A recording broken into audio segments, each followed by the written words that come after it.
भारत माता की जय. वंदे मातरम. असा आपण जयघोष करतो. आपण म्हणजे सामान्य माणसं. आणि मग Indian navy, Indian army and Indian air force इथं फक्त देशासाठी काम करणाऱ्या व्यक्ती तर हाच जयघोष खूप मनापासून करतात. देशभक्ती दाखवलेले, प्रचंड पराक्रम गाजवलेले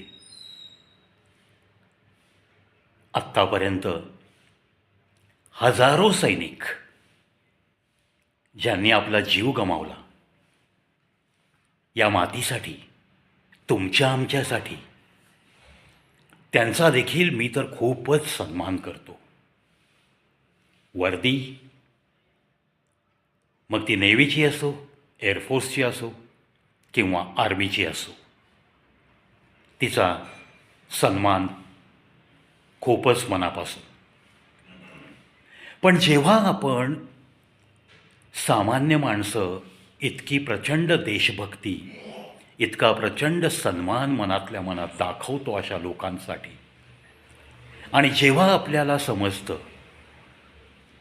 की अरे, आपण ज्यांना इतका सन्मान देतो त्यांच्यातून सुद्धा गद्दार निघतात, असं जेव्हा समजतं तेव्हा मन खूप खिन्न होतं. मग यामध्ये गोवंशाची तस्करी करत असताना बॉर्डरवरच्या शिपायांनी त्या तस्करांकडून काही लाच घेणं असो, किंवा ज्या ज्या ठिकाणी सीमेवरती लाच देऊन बांगलादेश, म्यानमारकडनं भारतामध्ये लोक घुसत आहेत, येत आहेत, त्यावेळी दिलेली लाच स्वीकारणारे जवान असो, मन खिन्न होतं. वर्दीमधला भ्रष्टाचार मनाला सहन होत नाही. मग असं वाटून जातं की आपण सामान्य माणसं, आता अर्थात त्या सामान्यातला माझा विचार केला तर मी थोडा निराळा, कारण एका आर्मी पर्सनच्या कुटुंबातला मी व्यक्ती आहे. माझ्या वडिलांनी आर्मीचा युनिफॉर्म घालून देशाशी इमान राखत आपल्या जीवनातली बहुमूल्य वर्ष या देशाला दिली आहेत. अशा कुटुंबातला मी व्यक्ती आहे. त्याच्यामुळं मला या यातना खूप होतात. जेव्हा मी वर्दीतला कोणीही गद्दार जेव्हा पाहतो तेव्हा त्या यातना शब्दांच्या पलीकडं असतात. अशीच एक गद्दारीची गोष्ट समजली आहे. राजबीर सिंग नावाचा इंडियन आर्मीमधला जवान, जो भारत नेपाळच्या सीमेवरती तैनात केला गेला होता, आणि मग ही नोकरी करता करताच कुठे ना कुठे माहिती घेऊन त्याचे ऋणानुबंध जुळले पाकिस्तानशी. पाकिस्तान इथले जे काही हँडलर आहेत, मग ते ड्रग्ज तस्करीमधले असो किंवा भारतात अतिरेकी पाठवणाऱ्या काही संघटना असोत, अशा लोकांच्या हा संपर्कात राहिला. 2022 साली आर्मी सोडून पळून गेला. पण जोपर्यंत होता तोपर्यंत त्याचे पाकिस्तानमधल्या अशा हँडलरशी संबंध होते, असं सगळं काही उघडकीस येऊ लागलं. आणि जेव्हा गेला तेव्हा, म्हणजे जेव्हा ह्याला ॲब्स्कॉन्ड म्हणून डिक्लेअर केलं, तेव्हा त्याच्याकडं काही हँड ग्रेनेड्ससुद्धा, इंडियन आर्मीचे हँड ग्रेनेड्स घेऊन तो पळून गेला होता. म्हणजेच तो कोणाचा तरी घात करू शकला असता, कारण एक ग्रेनेड जर फुटला, त्याने कुठल्या गर्दीवर तो फोडला तर अनेक मृत्यू होऊ शकतात. म्हणजे असा घातक प्रकार डोक्यात येणं आणि केवळ नशेचा व्यापार करत लवकरात लवकर श्रीमंत होऊन ही आर्मीची नोकरी, ज्या नोकरीमध्ये जीव जाऊ शकतो, ही सोडून पळून जाणं असं स्वप्न पाहणारे जवान जर आपल्या इंडियन आर्मी, नेव्ही आणि एअरफोर्समध्ये भरती झालेले असतील तर मग देशाची सुरक्षा खूप मोठी काळजी आहे ना. ही सुरक्षाच टांगणीवर आहे असाच माझा तरी एक सामान्य नागरिक म्हणून समज होऊ लागला आहे. कारण या गद्दारीच्या घटना आपल्या या वर्दीमधून, मग ती गद्दारी असो, मग लाच घेऊन नको त्या गोष्टी केलेली गोष्ट असो, तीसुद्धा एक गद्दारी आहे.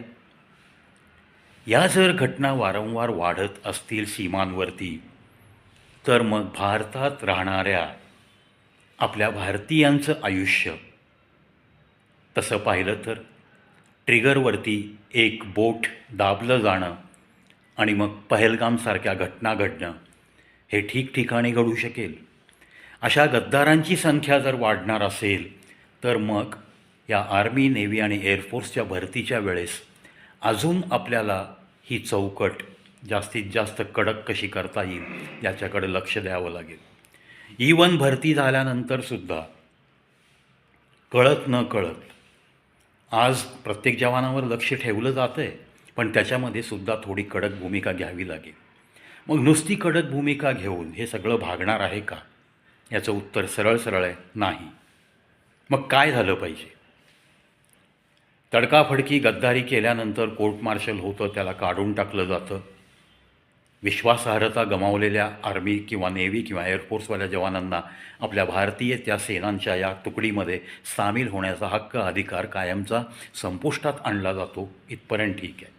पण एकदा जर का शत्रू राष्ट्रातल्या हँडलर लोकांशी संबंध प्रस्थापित झाले आणि तो जर मोकळ्या हवेमध्ये फिरायला लागला तर त्याच्या अंगावरची नुसती वर्दी काढून चालणार नाही. त्याचा समाजाशी येणारा संबंध कायमचा बंद होण्यासारखा कडक कायदा निर्माण झाला पाहिजे. मग त्यामध्ये ज्या पद्धतीने पाकिस्तान या शत्रू राष्ट्राकडं आपला एखादा सैनिक सापडल्यानंतर त्याला जसा टॉर्चर होतो शत्रू राष्ट्राकडनं, तसा टॉर्चर या लोकांना करता आला तर तसे काही कायदे पाहिजेत.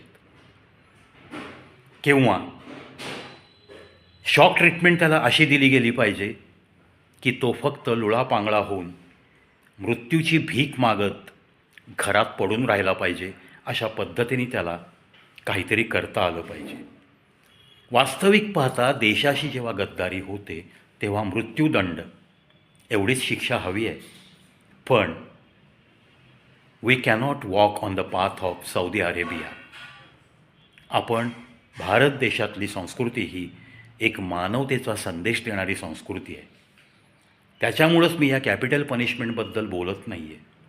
पण अशा लोकांना मोकळं सोडणं, 3-5 वर्षाची सजा देणं, नंतर परत मोकळं सोडणं, ती माणसं त्याच मार्गावर जाऊन पैसा कमवत राहतील. जगण्याचं त्यांना दुसरं साधन कोणतंही सुचणार नाही.